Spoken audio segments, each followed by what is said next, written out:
Hello friends, welcome to Ratan tutorial YouTube channel.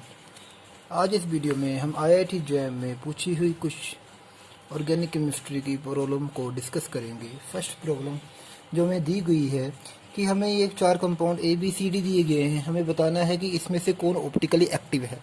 सबसे पहले आपको पता होना चाहिए कि ऑप्टिकल एक्टिव होने के लिए सबसे इंपॉर्टेंट कंडीशन ये है कि प्लेनो सिमेट्री नहीं होनी चाहिए। अगर किसी कंपाउंड के पास प्लेनो सिमेट्री होती है तो वो ऑप्टिकली इनएक्टिव होता है।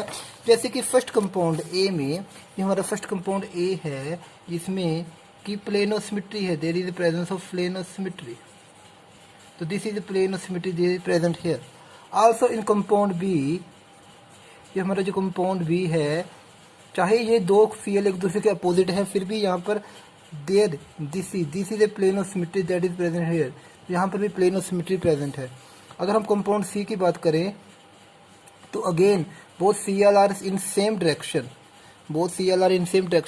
there is also a plane of symmetry।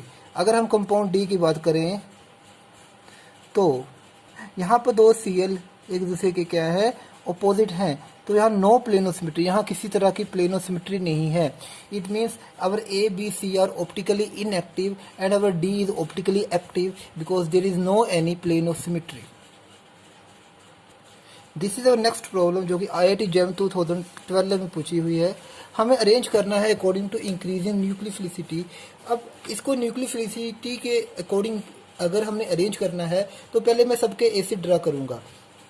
तो it is a acid of conjugate base P, it is a acid of conjugate base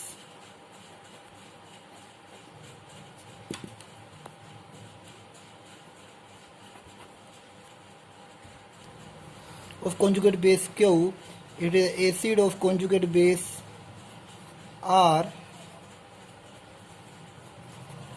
and it is a acid of conjugate base S। तो पहले मैंने सबके acid draw कर लिए, तो ये PQR इन सब एसिडों के कॉन्जुगेट बेस हैं। अब हमें पता है स्ट्रॉन्ग एसिड होगा, वीक क्या होगा, कॉन्जुगेट बेस। जितना स्ट्रॉन्ग एसिड होगा उतना कॉन्जुगेट बेस वीक होगा। अगर स्ट्रॉन्ग कॉन्जुगेट बेस होगा तो स्ट्रॉन्ग क्या होगा, न्यूक्लियोफाइल। जितना स्ट्रॉन्ग कॉन्जुगेट बेस होगा उतनी उसकी न्यूक्लियोफिलिसिटी क्या होगी, ज़्यादा होगी। अगर मैं से ए 1 2 3 4 मानूँ तो तो एसिडिक ऑर्डर, एसिडिक करेक्टर जो होगा का ऑर्डर जो होगा वो 4 का ज़्यादा होगा, 3 से 3 का ज़्यादा होगा, 1 से 1 का ज़्यादा होगा, 2 से।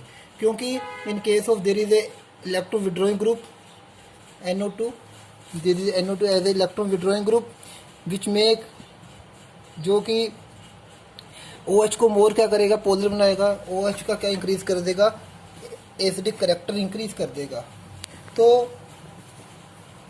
It is our strong acid and the conjugate base of weak, the conjugate base of 4 is weak. इसका मतलब जो इसका कॉन्जुगेट बेस S होगा, ये इसका कॉन्जुगेट बेस S है, ये वीक है।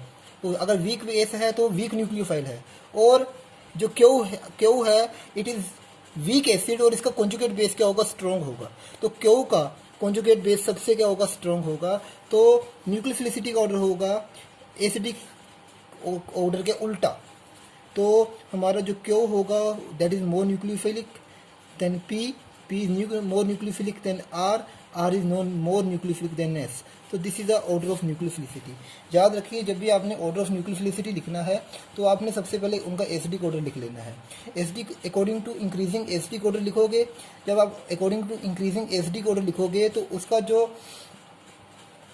डिक्रीजिंग एसिडिक ऑर्डर होगा वही उसका स्ट्रॉन्ग पावर ऑफ न्यूक्लियोफिलिसिटी होगी। Again this problem is from IIT JAM. Arrange according to stability. ये 3 कार्बोकटाइन है, हमें इसको स्टेबिलिटी के अकॉर्डिंग लिखना है। तो याद रखिए कार्बोकटाइन स्टेबल तभी होता है अगर वो प्लेनर बने। जो आपका P है वो ईजिली प्लेनरिटी को ऑब्टेन कर सकता है। अब जो आपका Q और R के केस में जो आपका कार्बोकटाइन है वो ब्रिज हेड पे है, ब्रिज हेड में होने के कारण ये अपने को ईजिली प्लेनरिटी को गेन नहीं कर सकता। तो P इज मोर स्टेबल। अब हमने बात करनी है Q और R की। Why P is stable because it is attain easily planar structure. अब हम अगर क्यू और आर की बात करें तो क्यू आर में क्यू के बीच में यहाँ पर एक कार्बन है और आर के केस में भी यहाँ पर हम देखें तो यहाँ पर 2 कार्बन की चेन है। तो ये इट इज़ मोर फ्लेक्सिबल, ये क्या हो गया, मोर फ्लेक्सिबल हो गया। फ्लेक्सिबल ज़्यादा होने के कारण, ज़्यादा फ्लेक्सिबल होने के कारण ये कार्बोकेटन कुछ हद तक प्लेनर बन सकता है। क्यों? क्योंकि ये फ्लेक्सिबल है तो ये कुछ हद तक प्लेनरिटी को गेन कर सकता है। तो ये सबसे कम प्लेनर होगा। तो इट इज़ मोर क्या होगा, ये मोर क्या होगा, अनस्टेबल होगा। क्यों? क्योंकि यहाँ पर कोई चांस नहीं है अपने आप को क्या बनाने के, प्लेनर। क्यों? क्योंकि यहाँ फ्लेक्सिबिलिटी कम है, यहाँ एक ही कार्बन है। अगर ये अपने आप को प्लेनर बनाएगा तो ये बॉन्ड ही ब्रेक हो जाएगा। अगर ये अपने को प्लेनर बनाने की कोशिश करेगा तो बॉन्ड स्ट्रेच होंगे, बॉन्ड क्या हो जाएंगे, ब्रेक होंगे। बट यहाँ पर 2 कार्बन होने के कारण ये थोड़ा फ्लेक्सिबल हो गया, तो ये अपने आप को कुछ हद तक क्या बना सकता है, प्लेनर बना सकता है। तो P is more stable than R because P को तो ईजिली प्लेनर बन जाना है क्योंकि यहाँ ब्रिज हेड पर नहीं है। तो P is more stable than R and R is more stable than Q because R जो है ईजिली प्लेनरिटी को गेन कर सकता है एज कम्पेयर टू क्यू।